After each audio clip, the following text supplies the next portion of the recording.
Ain't nobody man enough to feel the pain. And you could be next. You better give respect. Cause ain't nobody breaking this redneck. No, they don't want none. No, they don't want none. They don't want none. No, they don't want none. They don't want none. No, they don't want none. They looking scared, no, they don't really want none. And I'm a Mack truck. Don't get run over. We some country boys working overtime, boys. Kings of the South, we never had nothing.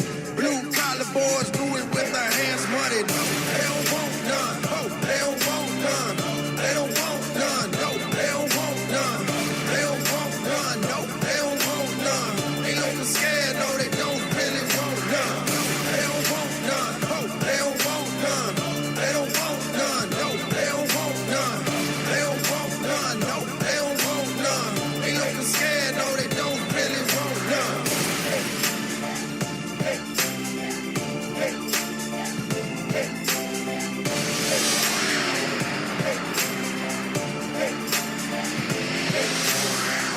We some southern boys with the farmer strength. Ain't nobody man enough to feel the pain. And you could be next. You better give respect. Cause ain't nobody breaking this redneck. No, they don't want none. No, they don't want none. They don't want none. No, they don't want none. They don't want none. No, they don't want none. They looking scared. No, they don't really want none. And I'm a Mack truck. Don't get run over. We some country boys working overtime, boys. Kings of the South, we never had nothing. Blue collar boys do it with their hands muddy. No, they don't want none. No, they don't want none. They don't want none. No, they don't want none. They don't want none. No, they don't want none. They looking scared, no, they don't really want none. They don't want none. No, they don't want none. They don't want none. No, they don't want none. They don't want none. No, they don't want none. They looking scared, no, they don't really want none.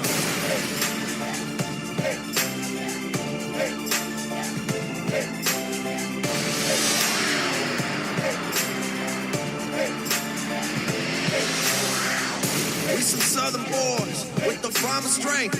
Ain't nobody man enough to feel the pain. And you could be next. You better give respect. Cause ain't nobody breaking this redneck. No, they don't want none. No, they don't want none. They don't want none. No, they don't want none. They don't want none. No, they don't want none. They looking scared. No, they don't really want none. And I'm a Mack truck. Don't get run over. We some country boys working overtime, boys. Kings of the South, we never had nothing. Blue collar boys do it with their hands muddy. No, they don't want none. No, they don't want none. They don't want none. No, they don't want none. They don't want none. No, they don't want none. They looking scared, no, they don't really want none. They don't want none. No, they don't want none. They don't want none. No, they don't want none. They don't want none. No, they don't want none. They looking scared, no, they don't really want none.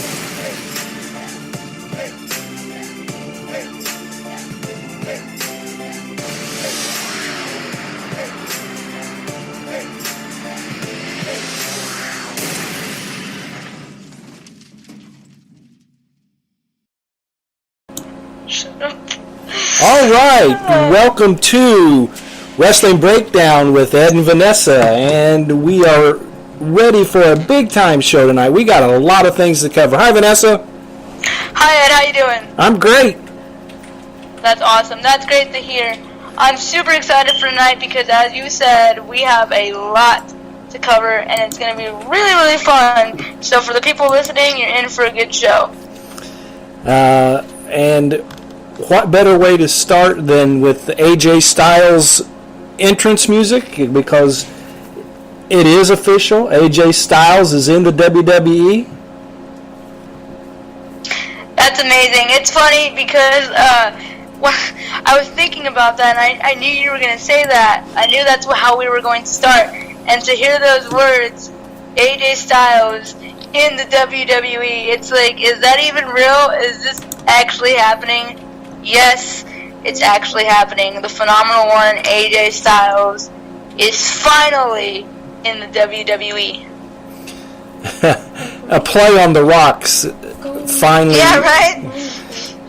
Seriously, I didn't even do that on purpose either. It just kind of happened. And speaking of The Rock, we'll mention him tonight, but we're going to open up with some breaking news that happened overseas with TNA. Executive Vice President of TNA issued a statement on Saturday on his Twitter account regarding an incident that took place Friday at the Manchester Arena involving Awesome Kong, who is Kia Stevens, and Rebby Sky, who is Rebecca Hardy. Prior to the Impact Wrestling TV taping at the Manchester Arena, Kia Stevens was involved in an incident involving Rebecca Hardy. Subsequently, Kia was removed from the tour and returned to the United States. The matter is being reviewed to determine if any additional disciplinary action will be taken. The incident, originally reported by Mike Johnson of PW Insider, who said that Kong took issue with Sky attempting to dress in the women's locker room and tossed her bag in the hallway. And there is,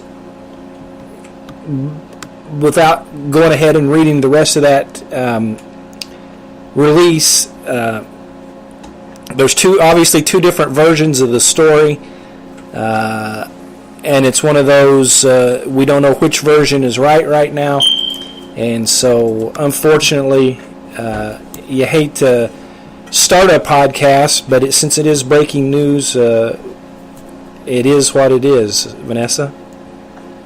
Yeah, I think it's I read that too before we started the podcast, and I was just like, man, like really, and I don't know how to feel about it because I like both Awesome Kong, Kia Stevens, and Rebecca Hardy, aka Rebby Sky. Like I love them both. They've both done cool things in the business as far as being women in the wrestling business. So it's kind of like, oh man, like why? And what I don't get is, yeah, I get that Rebby hasn't been on TNA in a while, or if ever, but like the fact that she was changing in the women's locker room, and if that's what started it, like if that's solely what started it, it's like, really? I mean, she is a girl, so where do you want her to change? And she's a wrestler, and she may not be working for your company at the moment, but she has at one point, and she's still a wrestler, so I mean, you should, like, it shouldn't even bother you. And to, like, I'm not trying to take sides, but it sounds like I am, but it just seems like ridiculous that Awesome Kong would get upset over something so small and like throw her stuff out in the hallway. Like, I don't know, I think there should be like some camaraderie between female wrestlers or wrestlers in general. Like, even if you're not working in the same company, you should have that mutual respect and be like, okay, I'll let you change in here, whatever, because I know you're a wrestler and I know what you can do, Well, it to me it sounds like there's more to the story, because I'm like you, that just isn't really enough to go to the point of where you get thrown off an overseas tour. I mean, that's a big deal. Yeah, I heard that she supposedly like tried to choke Rebby or something like that, and like people had to break it up, and I'm like, but why? One of the stories said she tried to attack her and they got split up before it happened, and then another one actually said she got her hands around her neck and they had to restrain her that way with security guards and one of the producers. Yeah, it's insane to me, and I feel like I have to believe like maybe something was said, maybe there was like a heated debate, and maybe Rebby touched a nerve with Awesome Kong or something, because I feel like that shouldn't be happening over changing in a locker room, like there had to be more to the story, but I mean we don't know, but it just doesn't make sense to me. Yeah, I sent some back and forth correspondence with Trevor to see if there's something I was missing. I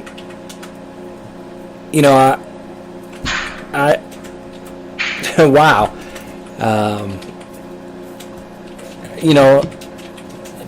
TNA is not known to be filthy rich at this point in their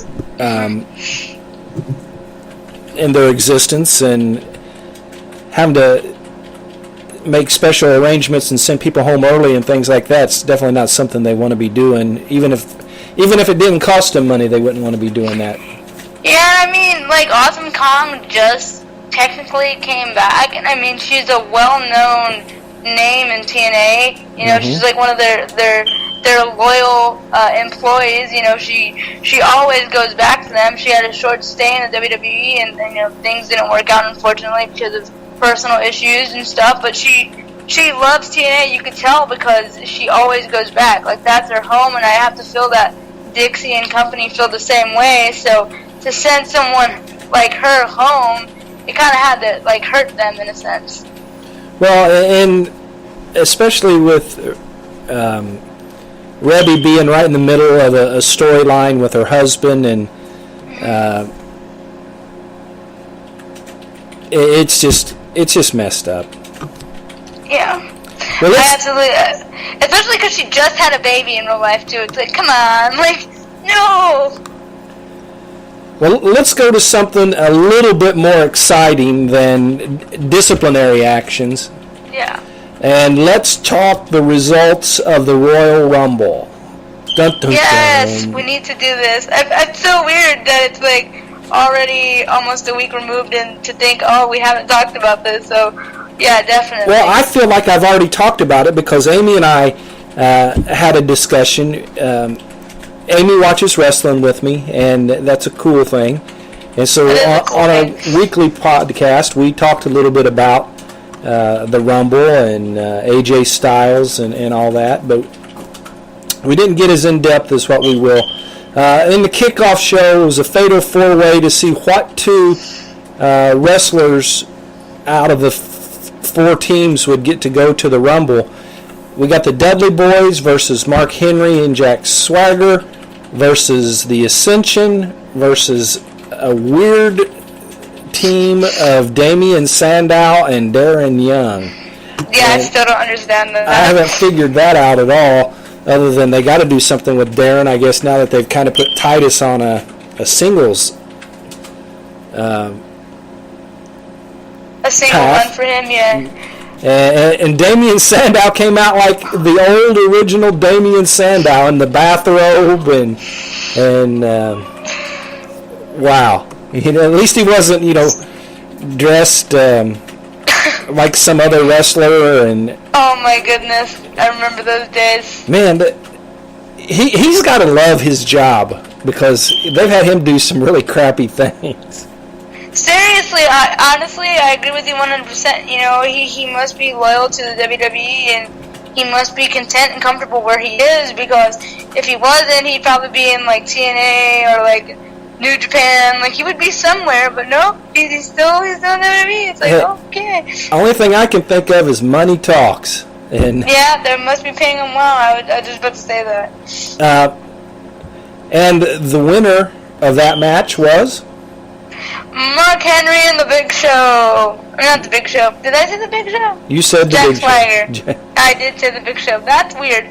Mark Henry and Jack Swagger. That's what I meant to say. And that's exactly who it was. It is... I still am amazed. I mean, I know the Dudley Boys are making good money, and I know that they're willing to put people over and stuff, but their winning percentage since they come back to the WWE has got to be very, very, very low. Yeah. And I don't like that either. I don't get that. You know, why would you bring them back to? I mean, I hate to say this because I love the Dudley Boys, but they're just glorified jobbers right now. Yep, that's exactly what they are, and that's the weird thing, because, you know, usually when old-timers, I guess you could say, when they come back, or part-timers come back or whatever, usually it is to put people over. You know, Jericho did it with Fandango once upon a time. Batista, he did it with Daniel Bryan, if you want to say putting Daniel Bryan over, but whatever. And, you know, like, I get maybe that's what they're trying to do with the Dudleys. Maybe they want to finish their career in the WWE because that's where they feel like it should be finished, and that's respectable and commendable. But at the same time, it's like they're legends in the business. They're the best tag team arguably I should say, because some people say that's Ed and Christian, some people say it's the Hardys, but point is, the Dudleys, they have done tremendous things, and it's like, people like that shouldn't be losing as much as they have been. Like, I get maybe why they lost to the Wyatts or whatever, but for them not to be in the Royal Rumble made no sense to me. Like, I thought, hands down, oh, they're going to win because they're going to put Dudleys in there just for their name alone, but they didn't. I was like, okay, that makes no sense. And I mean, I always like to see Mark Henry in the Rumble because he's the big mountain of a man, and you know, swagger. I don't care one way or the other. He reminds me of what we said last week about Alberto Del Rio. I don't care. I don't like him. I don't dislike him. He's just there. He's just there. Yeah. So and again, we talk about the Ascension, and I know that we both feel bad that they're like stuck in Never Land or something. Yep, I'm just like, at this point, honestly, I'm like, can you guys, like, just go back to NXT? Like, can you please, this is going to sound really bad because I love this woman, but can you do what Emma did and just go back to NXT? Because you'll get more time down there and you'll get actual matches and, you know, be able to show what you got over there. I mean, because they're not doing, nothing to disrespect the main roster, but they're not doing anything with the Ascension, and it sucks. Because when they came, I was like super hyped for them to come to the main roster. But it's like they've done nothing with them, and it's sad because if you've watched them on NXT, you know that they were the longest reigning tag team champions on NXT, and they like held that division on their shoulders. And it's like that team could have been what the main roster needs to revive the tag team division, but instead it's like they're stuck in limbo and they're just there.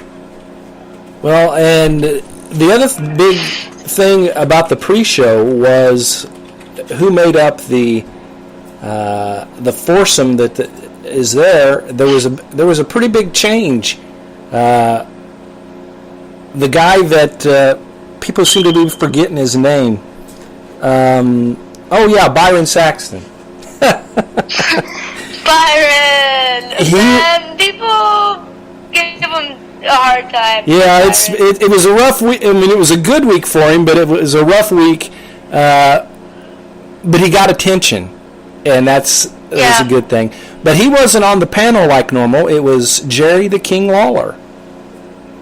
I know, that was so weird. I was like, this is awkward. And I'm not used to this. What's happening? Yeah, I'm so confused as to why it was. As the Boogie Woogie man Jimmy Valiant used to say, Kingfish. He's on the A roster, you know. He usually ain't on the backstage, hanging out with. Well, Booker T ought to be on the A roster too, but. Yeah, he should be on the A roster, but I mean, I like his critiques in the panel too, so it makes sense. And Lawler is made the conversion to the heel announcer for SmackDown, and so. At first, I thought he kind of had an attitude, and I thought it was maybe about. Yeah, me too. But then I was like, "Oh wait, he's here, okay."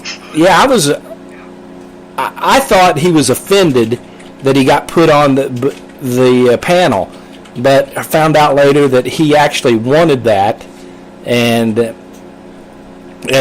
he was basically in his heel persona. Mm-hmm. Yeah, because I was confused too. Because honestly, like sometimes I don't really watch SmackDown because I feel like most of the time SmackDown is just a recap of Raw with a few matches. Maybe it gets changed, but I haven't watched it in a while, so like I didn't even know that he was heel, and then Trevor told me he was. I'm like, oh, okay, that makes sense. Because like you, I was like, is he mad that like he's not doing commentary? Like, what's happening? But it all makes sense now. And Trevor and I had this conversation. Saxton's getting better at what he did. He really is. And as I'm saying, like, it's sad that, like, he was kind of forgotten about and lost in the shuffle, because I remember when he, like, made his commentary debut on Raw, it was, like, atrocious, and, like, I was like, oh, I was shaking my head, like, what's happening? You're messing up.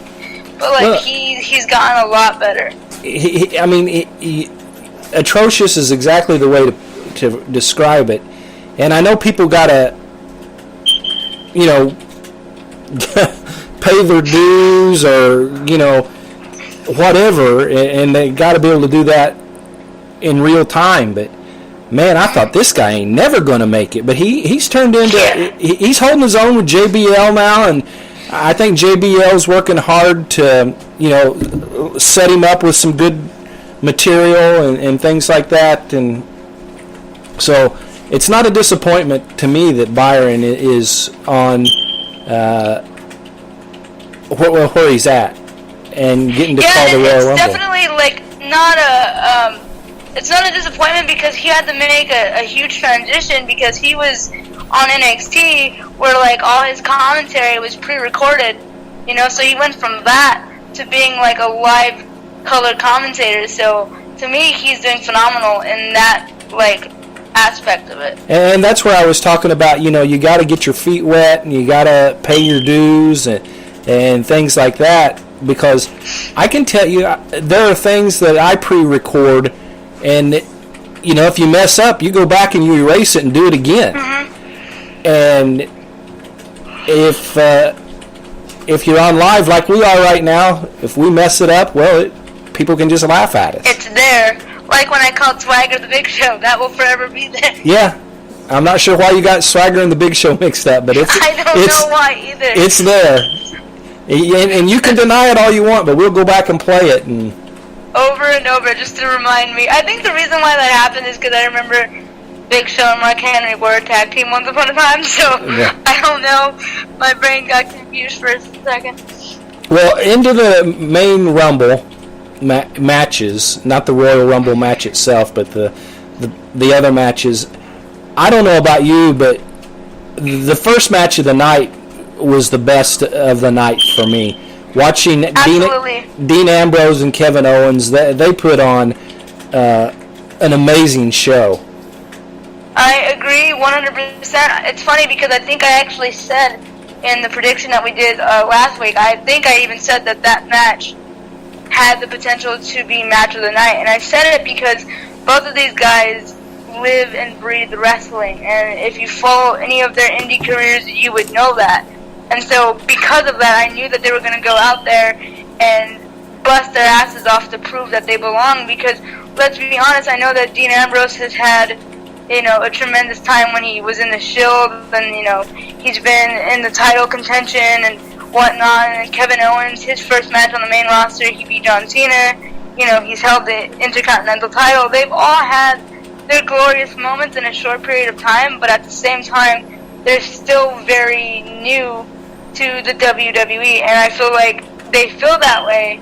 And they know that, so every time that they go out there, they're going to be like, all right, let's prove that we belong here. Let's prove that we could carry this company when we need to. We can be called on to do what we need to do. And that's what that match showed, because they put their bodies through hell in that match. And I was just like, oh my goodness. I was watching it with my friend who had watched wrestling for the first time.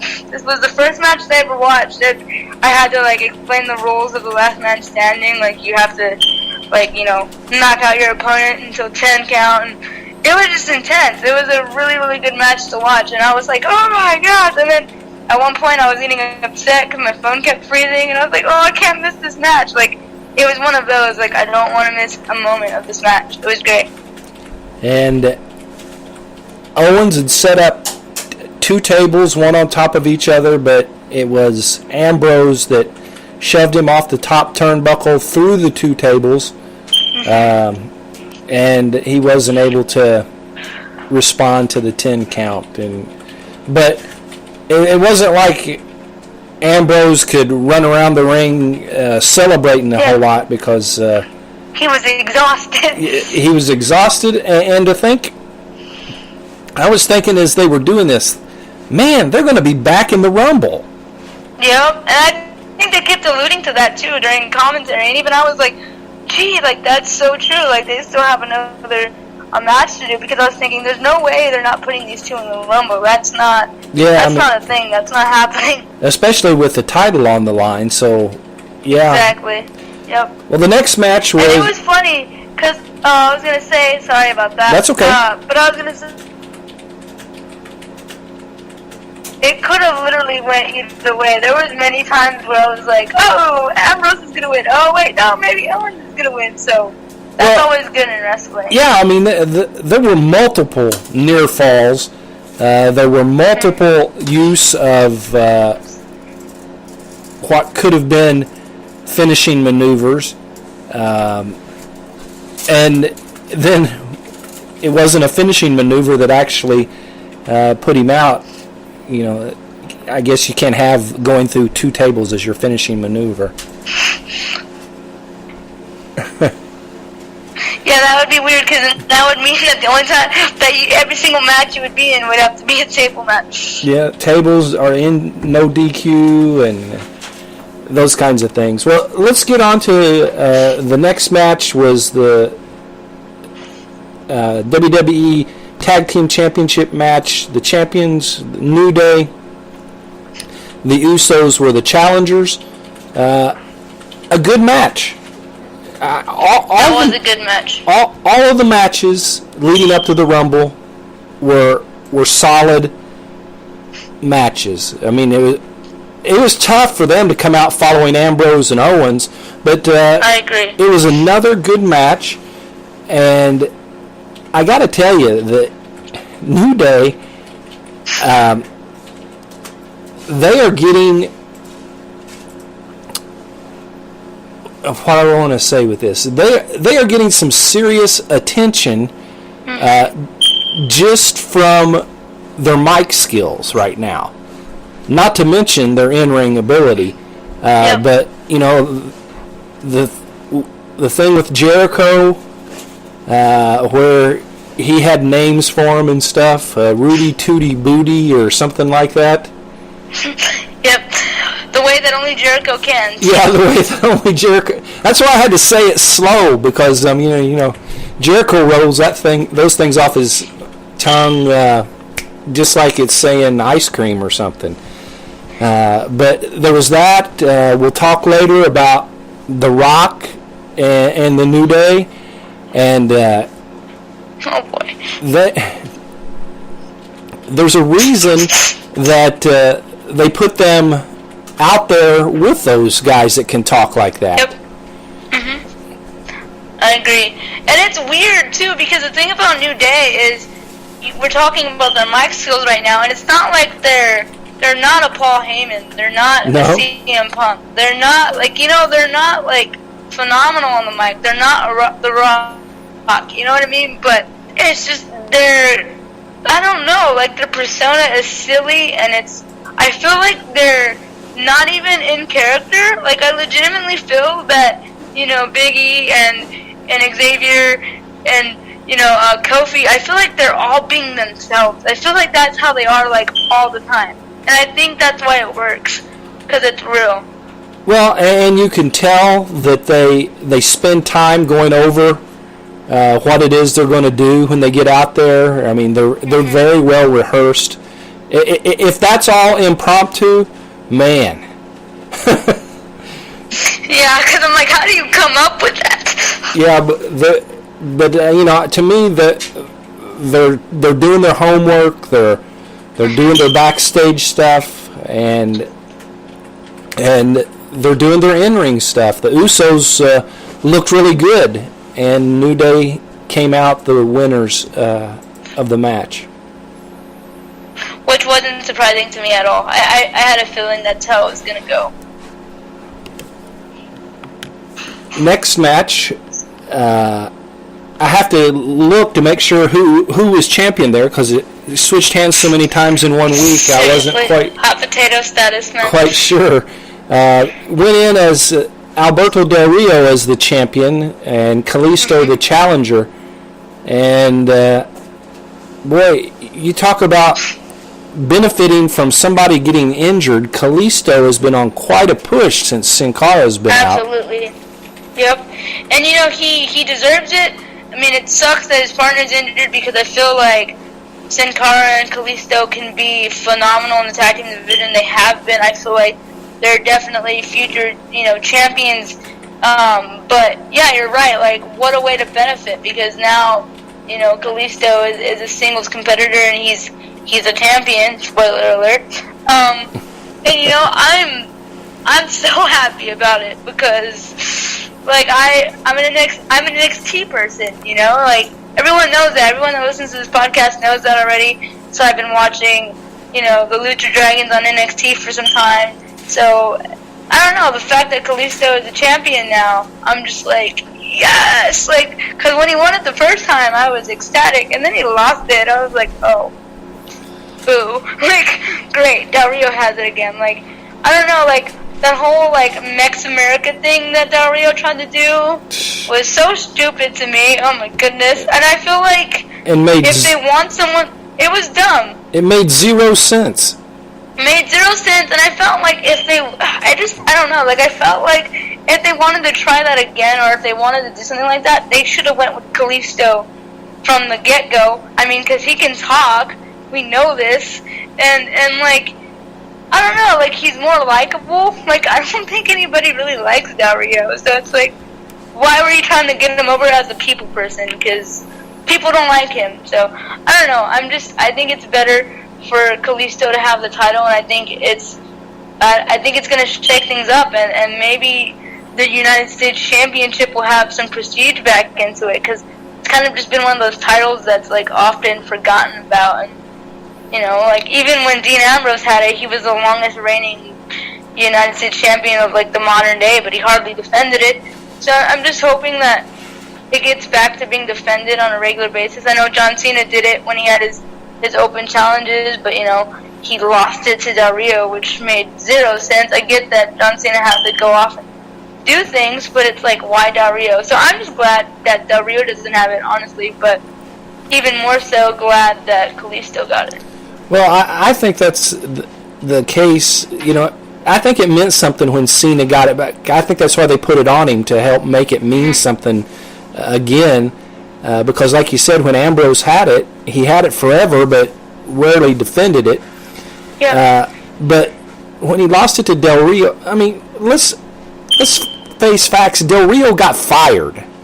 Yeah. Okay, he didn't quit. His contract didn't expire. He got fired.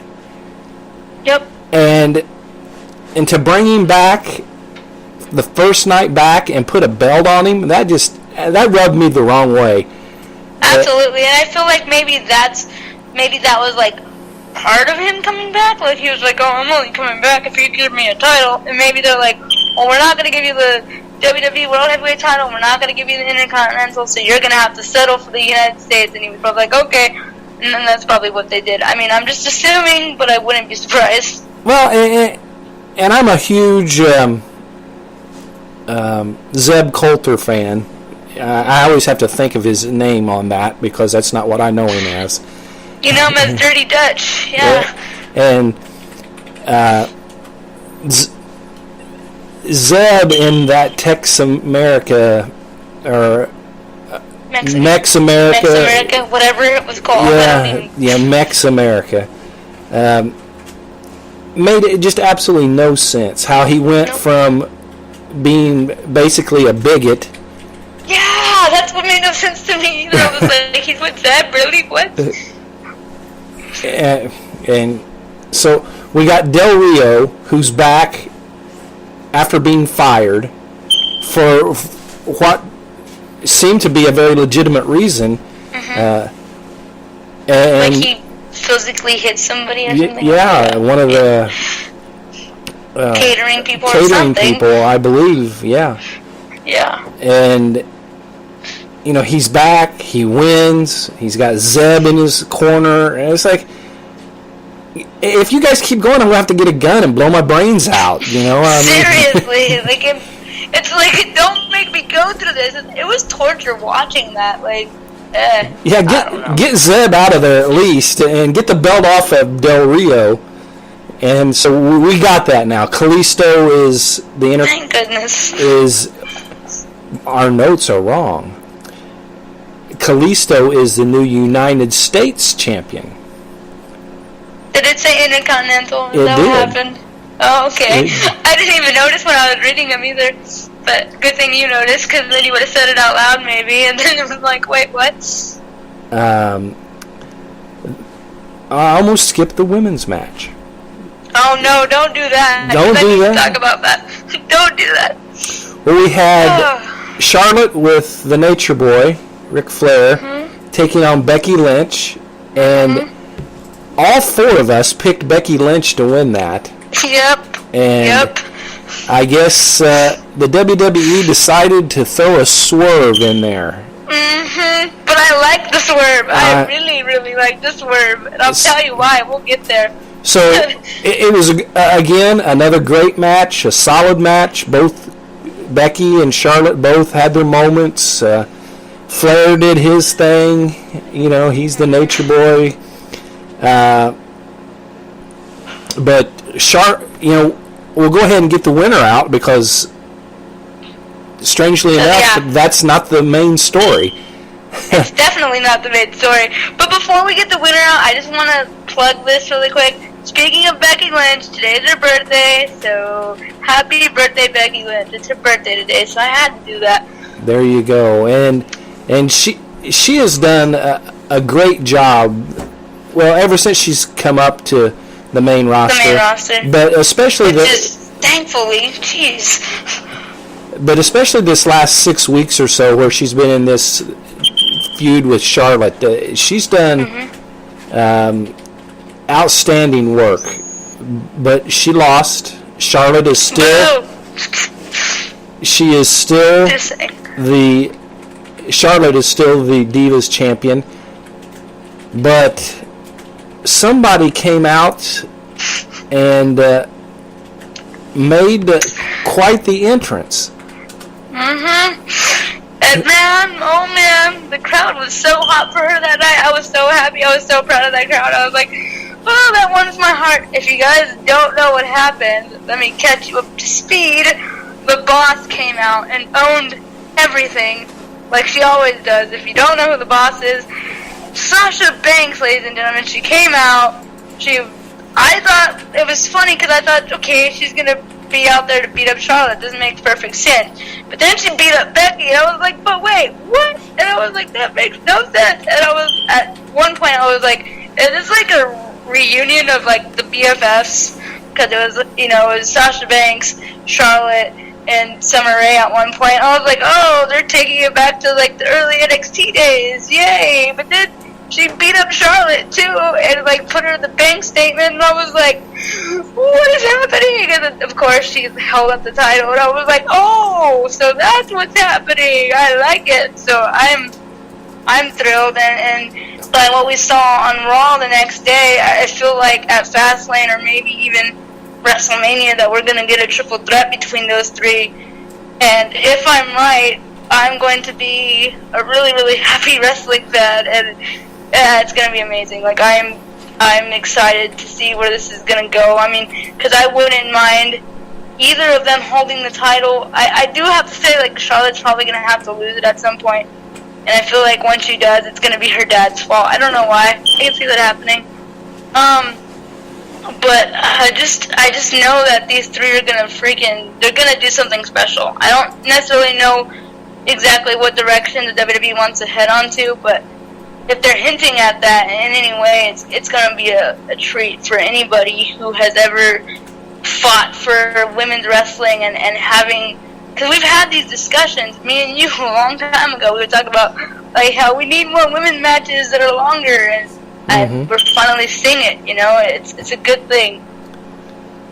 And when she put that bank statement on, man, she had it locked in. She really did. That move looks so painful. I'm just like, oh, boy, Charlotte and Becky, they have to go through that on a regular. I'm just like, oh, God, it looks so painful. I'm like, please don't do that to me, ever.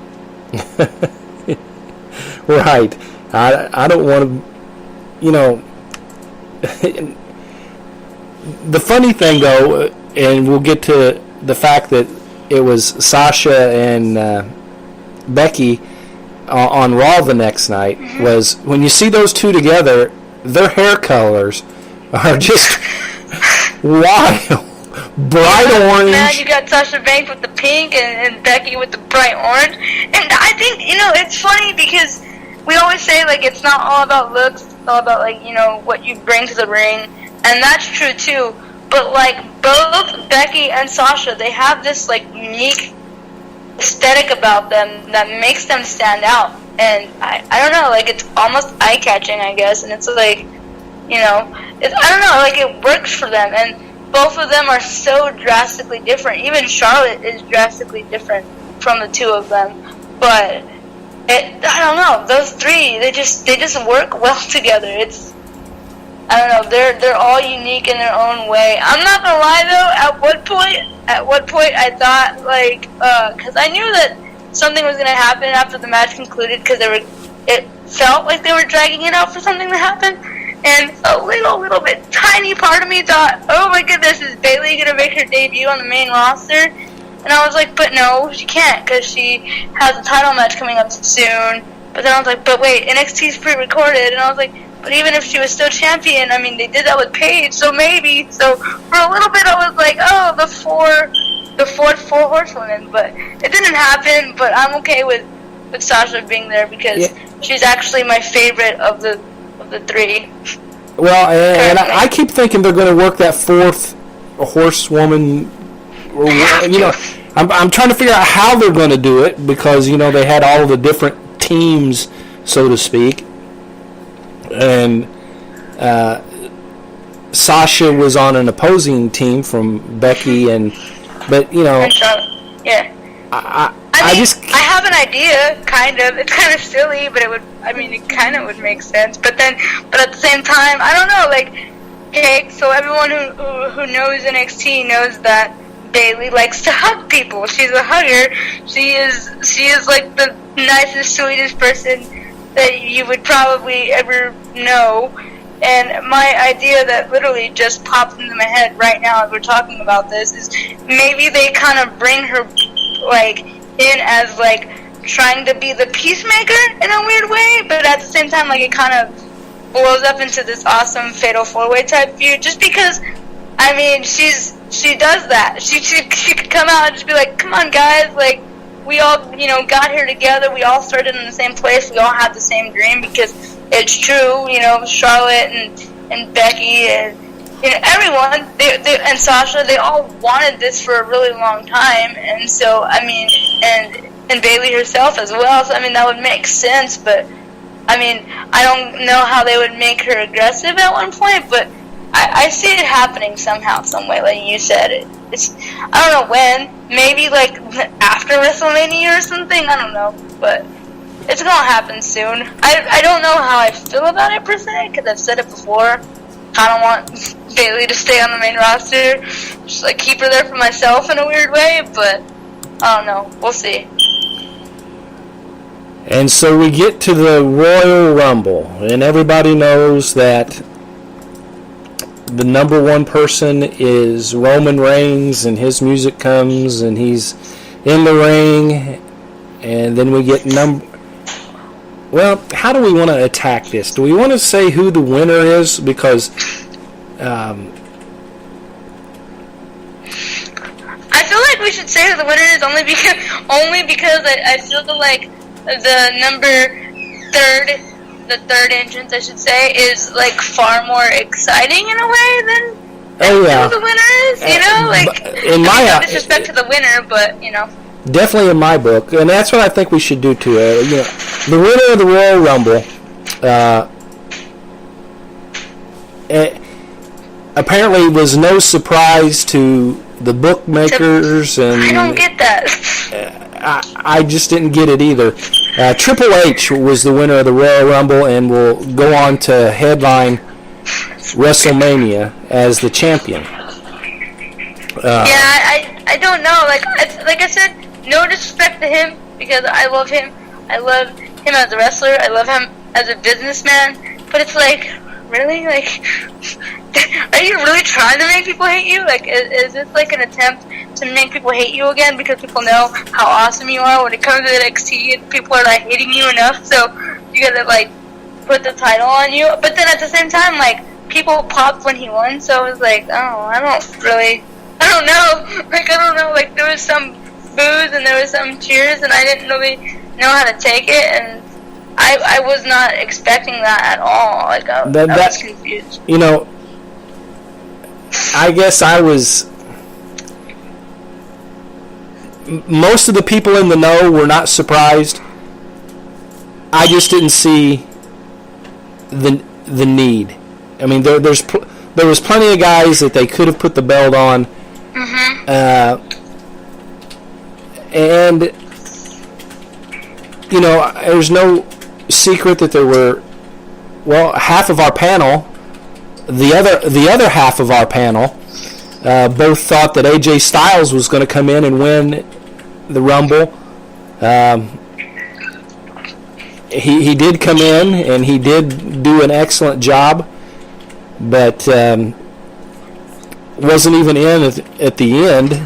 Yeah, which made, like, the more I think about it, that still made no sense. I mean, I like who he got eliminated by, and I feel like that's like a glimpse into the future, perhaps. Mm-hmm. But I feel like, I feel like AJ Styles should have been like at least Final 5, Final 4 at the very least. But yeah, I don't know.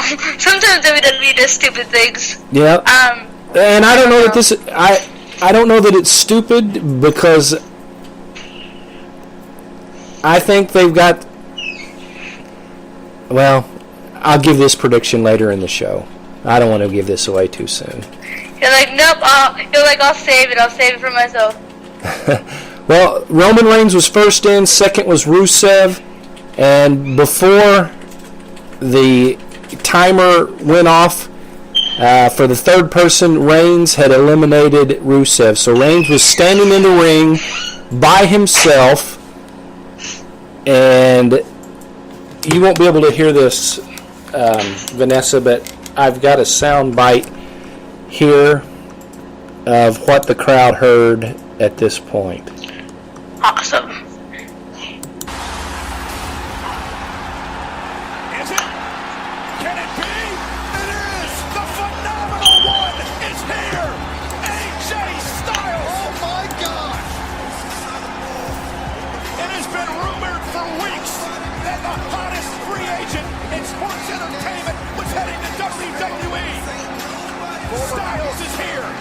IWGP champion, same as Brock Lesnar. An 18-year veteran, a mastermind of offensive innovation, a star around the world.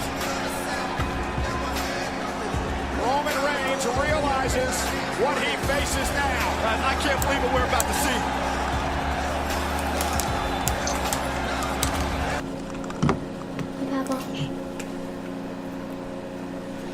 And out comes AJ Styles. And what a pop it was. Absolutely. I just got cold chills just thinking about him. You know what the coolest thing I think was the fact that the way they showed it, we did not get a chance to see, and actually the crowd didn't get a chance to see who it was, but his... on the Titantron, it says the phenomenal one AJ Styles flashing off and on, and I'm sure when it said people kind of sat on the edge of their seats, but when it said phenomenal, everyone's like, yeah! Everyone went crazy, and then when the phenomenal one. And we still haven't seen him yet. There was another huge pop. And then I look at Amy and I say, it's got to be AJ Styles with the crowd that crazy.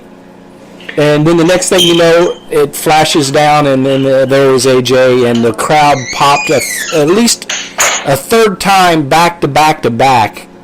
I mean, it was amazing, the entrance. It was such a feel-good moment, and you're right. Like, we don't know what they're saying. We had an assumption, because like you said, they're being that loud, so you're like, oh my goodness, they see something that we can't see. And then, out here he comes, and it's like, yep, he's here. And I remember I was watching the network on my phone because my TV. I have a working TV, but I bought the wrong cord for my PS3. Long story, but I had to watch on my phone.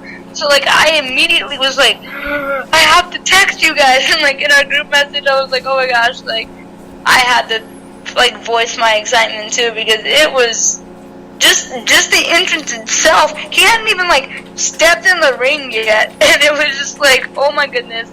Well, it was chills everywhere. It was almost time for the fourth person to be introduced by the time he actually mixed it up with Roman Reigns. Yep.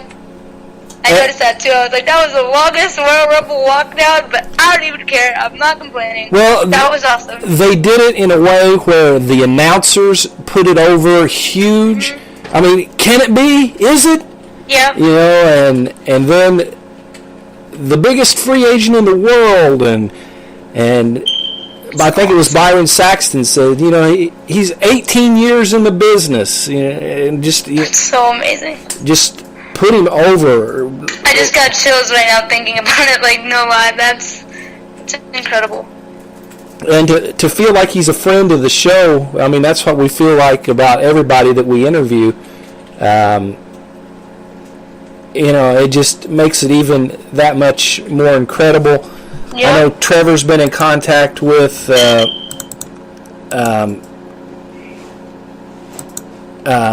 his representatives and stuff, and he sent word that he appreciated all the prayers and things that have gone out for him throughout amazing. the years. That's so cool. And so he was the third person. What I'm going to do is I'm going to back up. Since we know who won the Rumble, this was what my dilemma was. We've got the order they came in and who eliminated them. And Roman Reigns was in first, and he was eliminated by Triple H. So that kind of gave something away there. Yep, it was like, oh, we're going to have a new champion. Yeah, that's what I didn't get either. Like, I was like, because again, spoiler alert, guys, if you didn't watch the Royal Rumble, the final two were Triple H and Dean Ambrose, and I was going like, okay, like, we're officially gonna have a new champion. Like, at one point, I was like, I actually thought, was Roman Reigns supposed to get eliminated, or was it an accident? Because, I mean, things like that happen all the time. Mm-hmm. And because I would have thought, like, if they were saving Dean for, like, the final two, I thought it would have made more sense to be, like, Dean Ambrose versus Roman Reigns, because they're buddies and they've both been chasing the title, and it was, you know, like, at one point it had to be mano a mano, you know, me or you, only one of us can be the top guy. Like, to me, that would have made for a far more compelling storyline. But I was just like, final two, Ambrose, Triple H. Like, it kind of made sense in the sense that, like, you know, Ambrose is, like, anti-authority, and of course, you know, Triple H being the head of the authority, but I was just like, I didn't get it. Like, it made no sense to me, but what do I know? I'm not a writer for WWE. I don't know, when you think about it, part of it you get because, like you just said, you know, Triple H has tried to get all these different people to get rid of Roman Reigns and take care of the problem, and so he comes out and he finally does it himself. So, you know, it fits, but it just didn't feel right. It didn't, and I mean, to me, it would have been even, I mean, here's another idea, with, you know, Ambrose and Triple H being the final two. Like, it would have been funny if they're like, oh, okay, so Roman Reigns is no longer the champion, but now his best friend is. So now he's going to be a thorn in our side. Like, to me, that would have made more sense if they want to, like, carry the storyline of the authority being the authority and, like, stomping all over everyone. But I guess maybe now, like, Triple H he's going to have his time to go out and literally tell everyone, like, I'm the one at the top or whatever. It fits for his King of Kings thing, but I don't know. Some of it makes sense and some of it doesn't. I guess it just depends on how you look at it, really. Right. Well, I'm going to go down the list in the order they came in, tell who were eliminated. We'll stop at certain points and stop me anytime you want to add something about an individual. Okay. Reigns was in first, eliminated by Triple H. Rusev was in second, eliminated by Reigns. AJ Styles, third in, and he was eliminated by Kevin Owens. And I know you have something you want to say about that. Yeah, it was funny because the minute those two tied up, the crowd was loving it, and that's because I'm assuming that the majority of the crowd followed their career in ROH, because those two had some epic battles of proportions, and so it was like, oh my god, now it's happening on the big stage, and kind of the way that Owens eliminated AJ, it was kind of like out of nowhere in a sense. So I feel like, I don't know, man, I feel like that's like I said, a glimpse into the future of Owens versus AJ Styles somewhere down the line. And if I'm right, I have no complaints about it. And in that sense, I'm not mad that AJ didn't win, just because I know that Owens versus AJ Styles, when they have a feud, it's going to be amazing, you know? And we've seen it happen before, but not on a big stage like the WWE. Well, and don't let this mislead you. AJ was in third and was eliminated by Owens, but AJ was in for over 30 minutes. Yep. So he had an excellent debut, and it was nothing to be ashamed of being eliminated by Kevin Owens. Nothing, not at all. I did think it was humorous when Owens came to the ring. He was practically dragging one of his legs behind him. I love the way he sold his injuries. I was like, you're awesome. Yeah. Bravo to you. Yeah. Fourth in was Tyler Breeze. He was eliminated by AJ Styles and Roman Reigns. Next in was a person who had actually not been eliminated from the Royal Rumble for 364 hours or days, 23 hours, and so Curtis Axel was next in. That was so weird. That's funny. And AJ Styles eliminated him. It's like, thanks for coming, now you're eliminated, go home now. Yeah, and shut up about last year. Seriously, let it go. Next person in, to me, was close to being the showstopper. Over 50 minutes in the Royal Rumble. Chris Jericho was number 6 in the ring, and he didn't just stand around and do nothing like some of the guys do. Yeah, we see that happen a lot in the Royal Rumble, honestly. And he was eliminated by Dean Ambrose late in the match. He was Final Four, wasn't he? Yeah, he was Final Four. So he came in 6th and was Final Four. Kane, and this one drew tears from Vanessa. Yeah, good. He was in and eliminated by Braun Strowman. I don't get it. I get it. Like, I get it because, in a sense, like, Kane, I know his time's almost done. Guys, that pains me. For those of you who are new to this podcast, I have been a Kane mark since his debut, and that made me, literally, he debuted a day after my 7th birthday. So I've been a fan of his for a really, really, really long time. I want him to be champion at least one more time. But I don't know. I don't think it'll happen anytime soon. And I mean, there was the point in his career where that guy would dominate Royal Rumbles, and he would just eliminate everyone. Yeah, I mean, he's had records and still has records, and the Royal Rumble, he's owned the Royal Rumble. Yep, it's like his thing. Like, it's his match, pretty much. And that's why it was so upsetting to see him get eliminated so quick. And I get that, you know, the new white guy, Braun Strowman or whatever, however you say his name, I still can never say it right for the life of me. But, like, I don't know, I get it. He's like the black sheep of the family, and he's the biggest one out of all of them. And, you know, if someone's gonna put down the big red machine, why not him? So, like I said, it makes sense, but I was still like, man, really? Like, you could have at least kept him in there a little while longer. Yeah, I was gonna say it happened too fast. Is what happened. I knew he wouldn't win, but I just wish they would have kept him in there longer. Number 8, Goldust, who was eliminated by Titus O'Neil. Number 9 in the Rumble was Ryback, who was eliminated by The Big Show. Number 10, Kofi Kingston, who once again got to do some funky stuff. with he's had some amazing things happen. This one wasn't quite as amazing as some of the others. He got knocked out, but caught by Big E and carried around on Big E's shoulders until he went back in. He was eliminated eventually by Chris Jericho. Titus O'Neil eliminated by The Big Show. R-Truth eliminated by Kane. So Kane got an elimination. Just one. Yeah, I mean, didn't he have 11 one year? Yeah, 11 1 Royal Rumble. That's what I'm saying. Like, oh, he went from that to just one elimination. Okay. We just were 12. R-Truth eliminated by Kane. 13. Luke Harper eliminated by Brock Lesnar, and that will be a theme we'll talk about shortly. Stardust was eliminated by Luke Harper. Big Show eliminated by Braun Strowman. He got rid of all the big guys. Yep.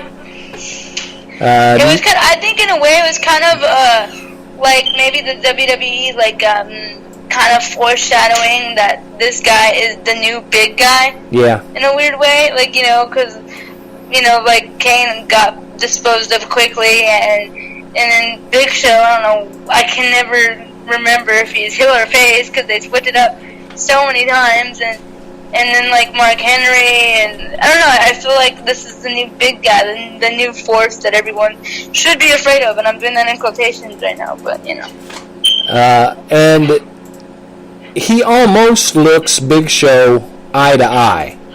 Maybe an inch or maybe an inch or two difference, but I mean, he's right there. Big man. Number 16 in Neville. Let's see. Did I say Big Show eliminated by Braun Strowman? Yeah. Okay. Neville eliminated by Luke Harper. Braun Strowman eliminated by Brock Lesnar. Keep that in mind again. Kevin Owens eliminated by Sami Zayn. And Sami Zayn, yay! So you popped when Sami came out, I know. I did, because again, I'm an NXT person, so when I heard his music, I was like, yay! I mean, because he's been out with an injury for a really long time.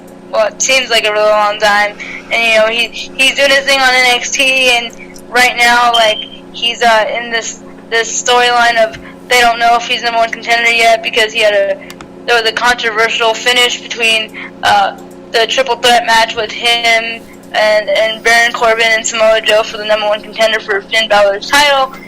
That's besides the point. All that's going on NXT, and that was after the Royal Rumble. Technically, it aired after, but it was before. But so, I didn't really expect Sami Zayn to be there just because I know he's doing so much in NXT right now, but when I heard that music, I was like, yay! I was happy. Super happy to see him there. He deserves to be in a match like that. And the way it happened, Owens eliminated Styles, and then was turned around, and he was eliminated by Zayn right after. So it was kind of... And it was like, finally, like, he got his due, because if you follow NXT too, you know that the reason why Sami Zayn was kind of out for so long, in a sense, is because of Owens, because they used to be best friends, and when Sami Zayn won his NXT title, Owens came to congratulate him, but then he beat the crap out of freaking Sami Zayn and injured him and put him on that injured reserve list, and he came back for a while, and all this stuff. Like, those two have had a feud going on for a really long time, so anybody who followed NXT knew that elimination made sense, and it was like, finally, Sami Zayn got you back after all this time. Like, it was a good moment. Next in was Eric Rowan, who was eliminated by Brock Lesnar. That's 3 for 3 with the Wyatt family. Yeah. Next in was Mark Henry. He was eliminated by Harper, Strowman, and Rowan. 23rd in was Brock Lesnar.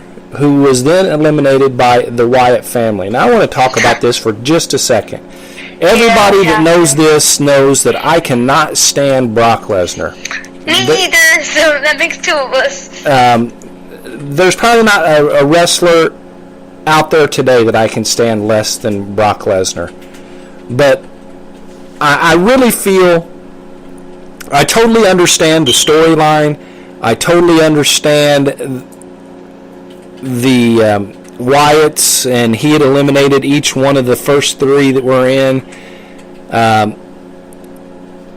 I understand that there's no DQ in the Royal Rumble, but I really believe that there needs to be some stipulation that once somebody is eliminated, they can't come back out and help with other eliminations. Right, they can't eliminate anybody else if they've been eliminated. And what happened was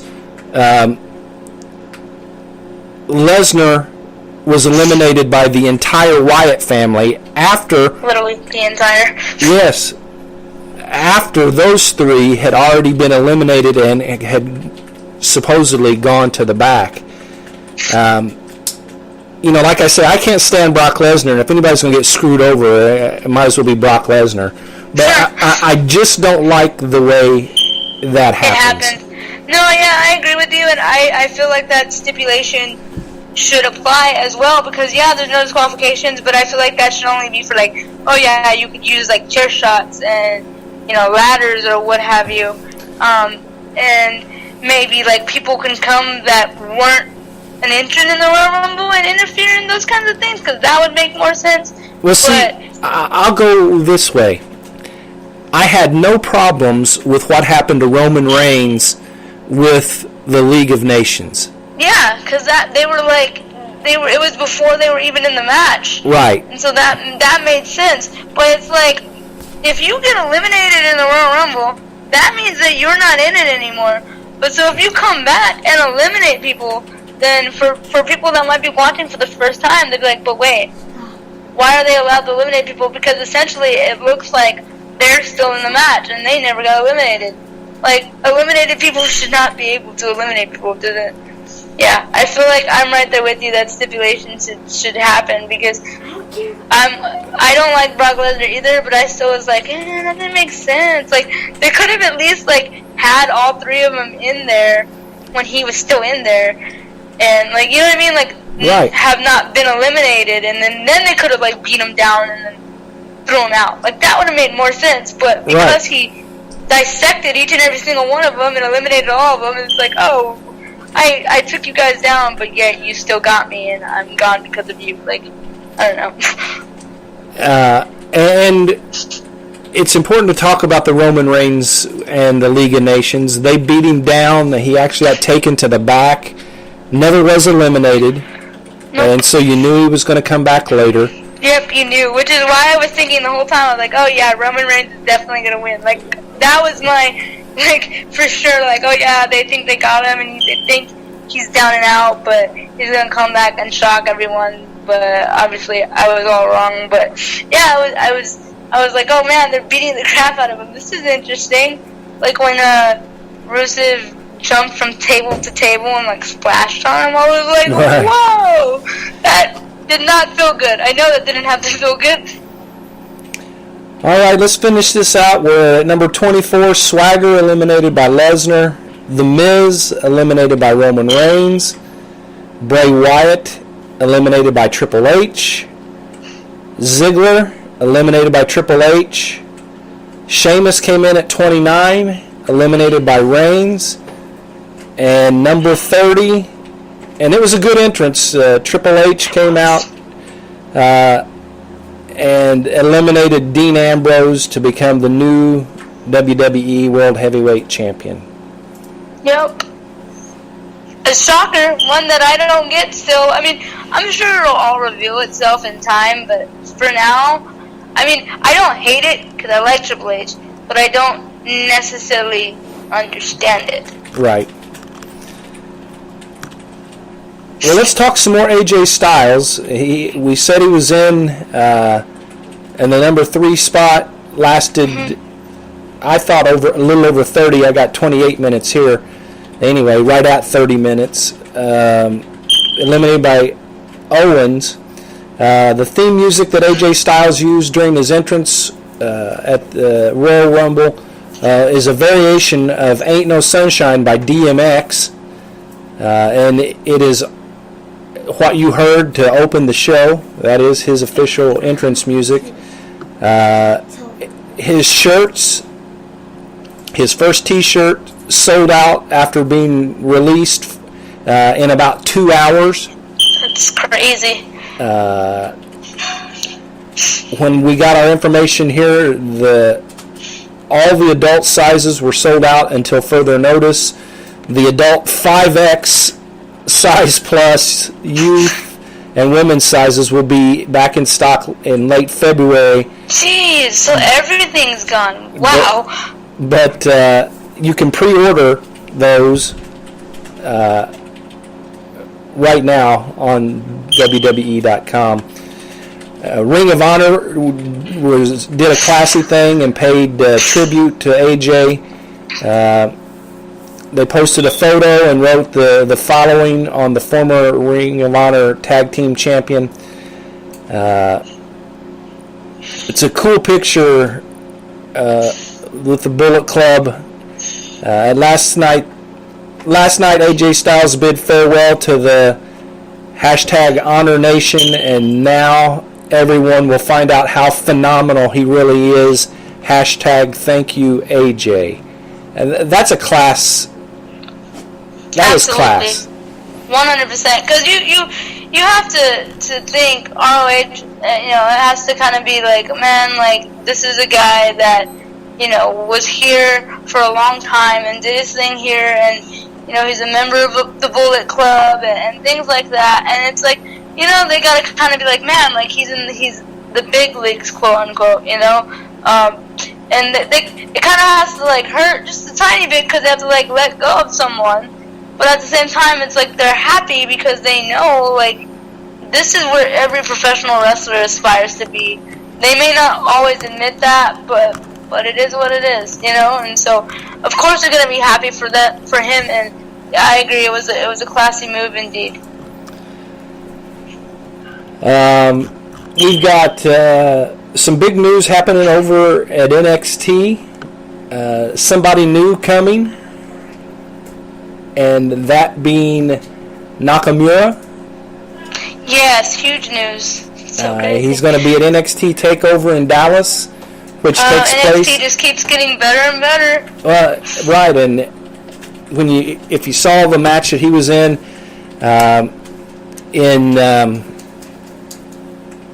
Wrestle Kingdom, wow, NXT's in for some amazing performances. And then, as you said, he's going to debut at NXT TakeOver Dallas, correct? Which is the night before? No, like 2 nights before WrestleMania, or is it 1 night before? I think it's 2 nights before, because the night before is the Hall of Fame. It's the Hall of Fame, right? Yeah. Okay.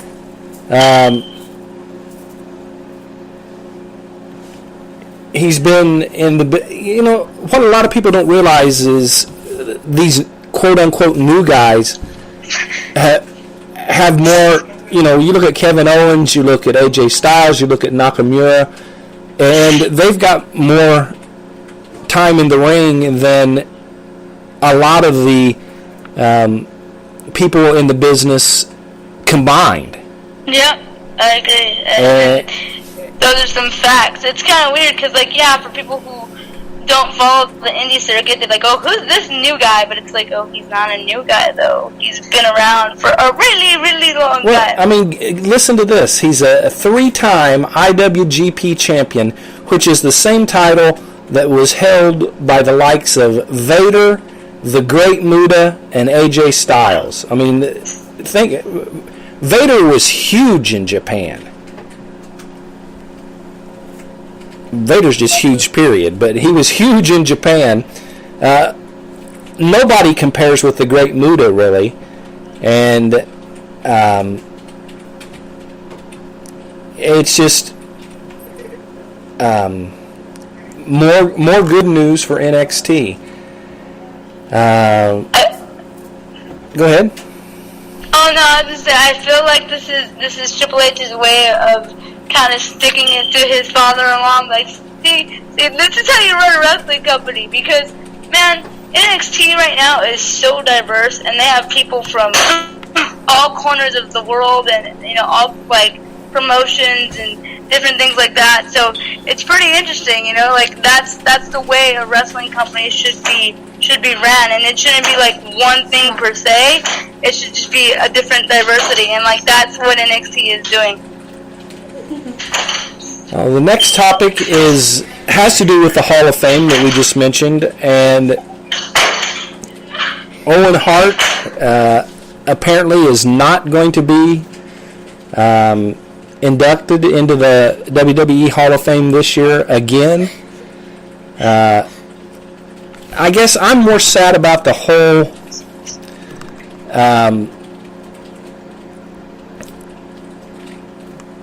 situation. WWE says that it's because of Owen's widow, Martha.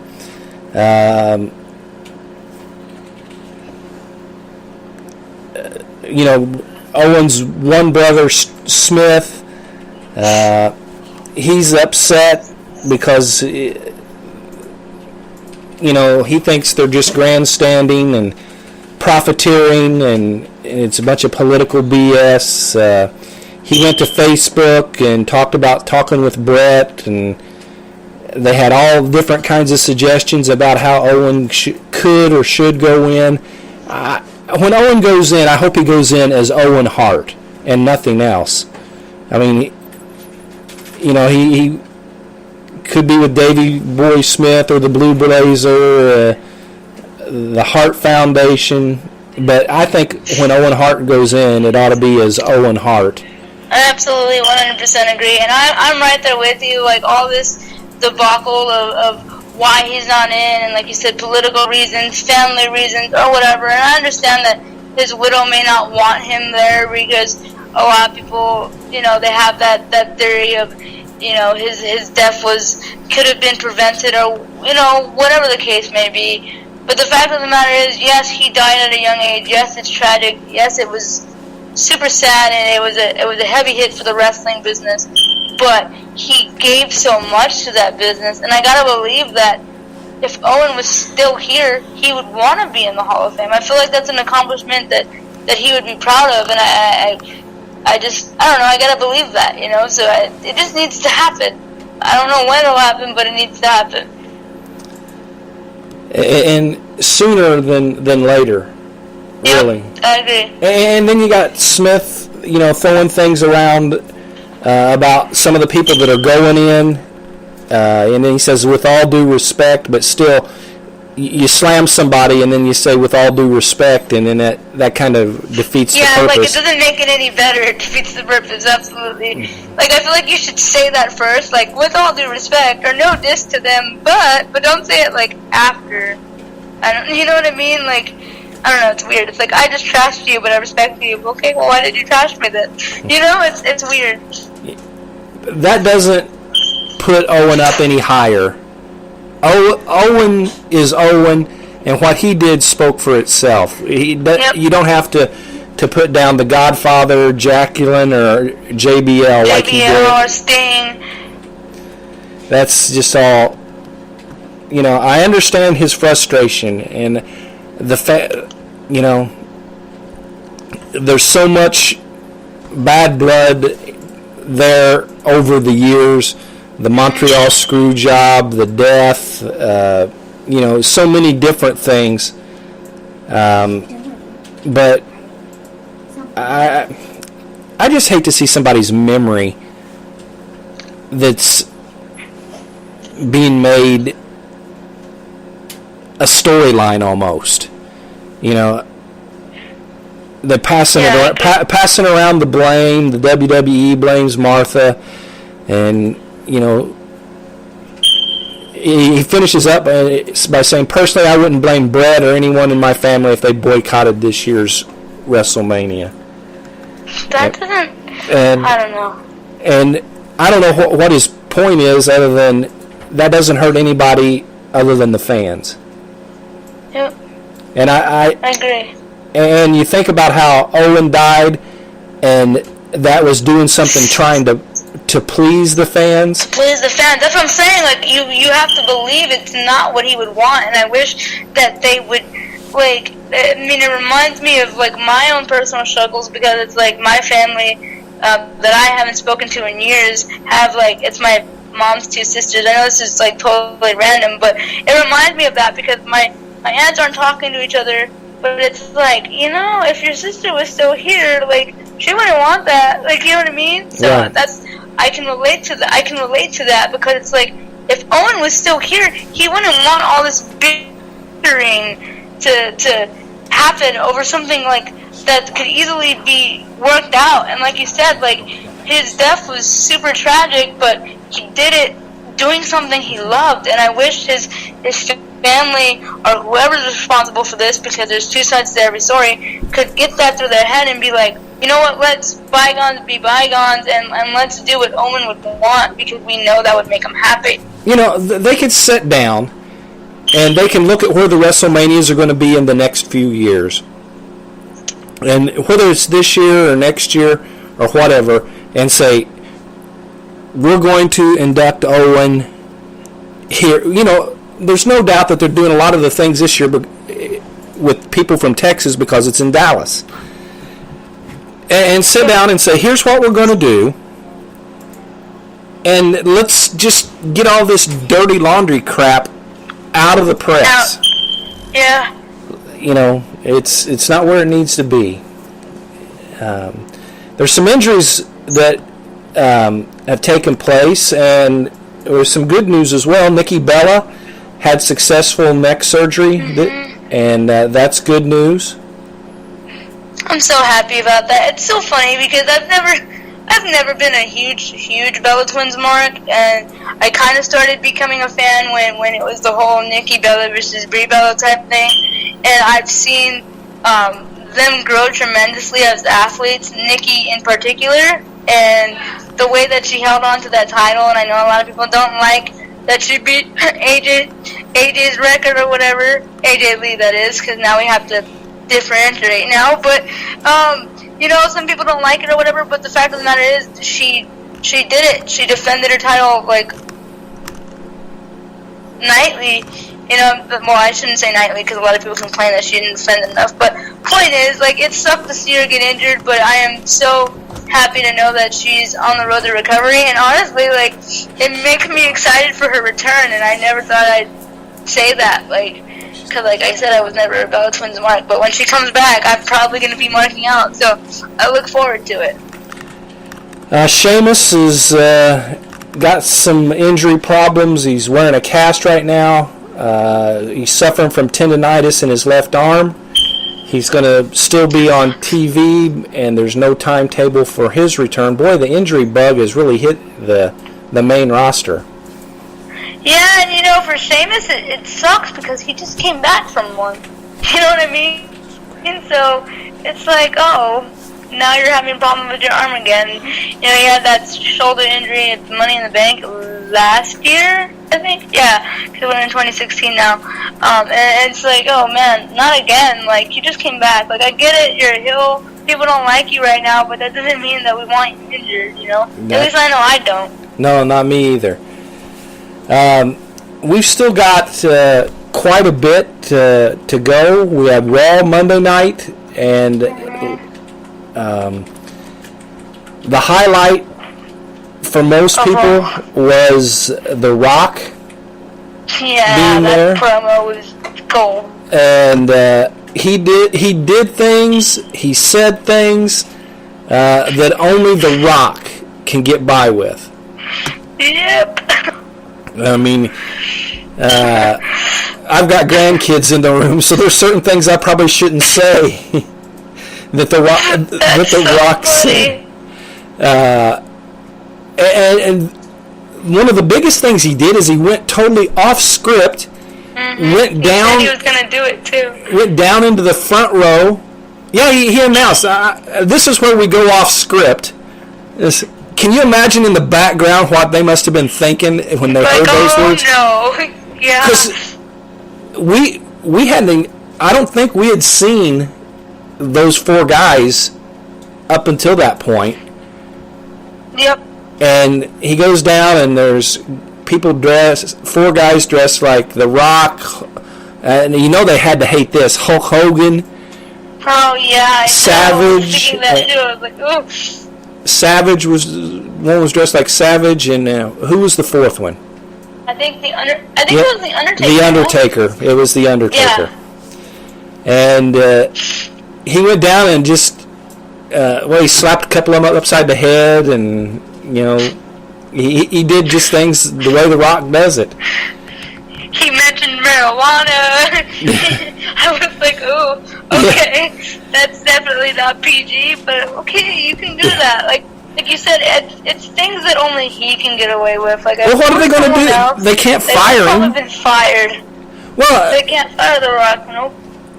And if they did, he'd just fill his time with something else to make probably even more money than he already makes. Exactly. But the other part of that was going off script, that far off script. Yeah. Would probably get most. A story I read said that the only other person that could get by with doing something like that would be John Cena. Maybe. Yeah, probably. I was gonna say Stone Cold Steve Austin too, because he's Stone Cold Steve Austin, but probably The Rock. I mean, Cena too. I don't know. Stone Cold could do. I think that person was talking about people that are on the roster now. Oh, okay. I see what you're saying. Yeah, that makes sense. Because, you just can't go over that far. And it was funny because what was so good about that is it started from the backstage area, because they had the limo and the commentators made reference to the fact that there was rumors of a huge star returning, and out of the limo comes The Miz, and the crowd is booing, and The Miz is doing his whole, must-see superstar on WWE television is back. It's been 2 weeks, but 2 weeks is too long, or something like that. And, The Rock just pulls up with his huge truck and, parks in front of Miz's limousine, and you can't even see it anymore. And the crowd goes crazy, and he tells Miz to park his truck, and he's back there, and he's with Lana. The whole thing was just hilarious. I mean, it was awesome. Let's see. Matches from the Raw. We had Owens and Ziggler.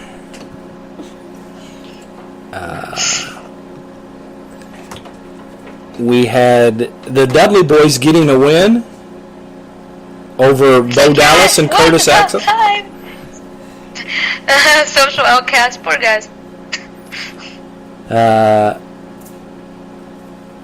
AJ Styles and Chris Jericho, an excellent match there. Great match.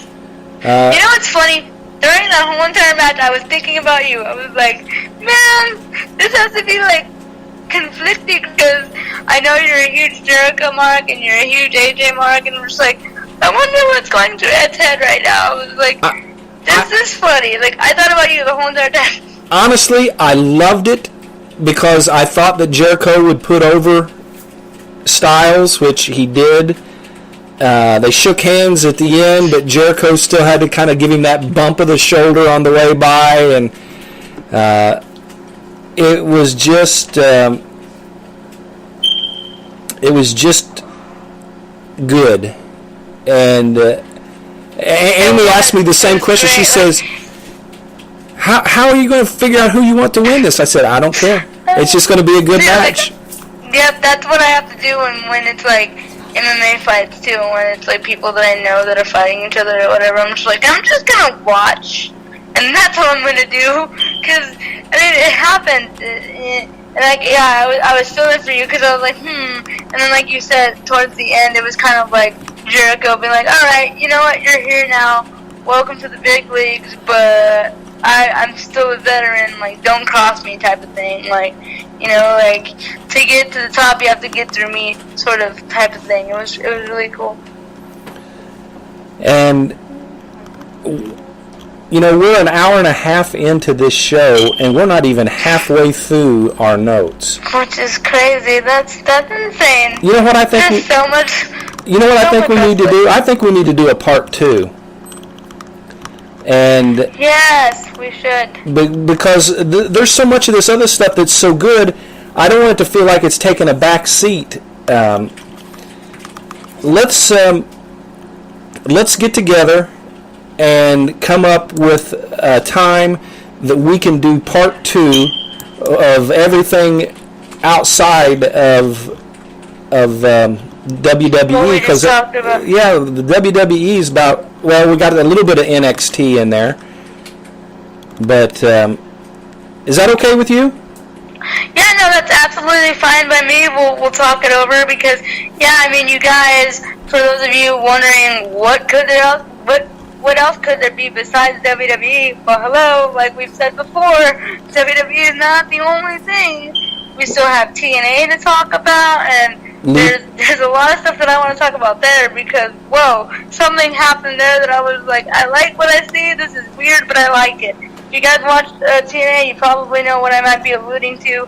If you don't, I'll just give you a hint because all I'm going to say is, of course, I like female wrestlers, so let's just leave it at that. Then we have to talk about Lucha Underground because Lucha Underground made history. So there's so much stuff to talk about, and like you said, we don't want to let it get lost in the shuffle because these topics deserve time. Well, they do, and it has to happen. A part 2 has to happen. From our end, it's hard to stay as excited as we are about all of the topics once you get into it for, you know, an hour and a half, 2 hours. I mean, we literally had about 3 hours worth of material to go over. Mm-hmm. And it would take about that much because I can talk a lot. I know that, especially about these topics that we haven't even talked about. And so I'm right there with you. I don't want to rush over anything. I don't want the listeners to get bored. Not bored because we don't do boring stuff, but 3 hours is a lot of time. I mean, sometimes I can't even sit through 3 hours of Raw without getting restless. So I understand that. So I'm all for part 2, and it's gonna be fun. All right. So for the boss man, Trevor, or actually, I'm going to start calling him the Wiz.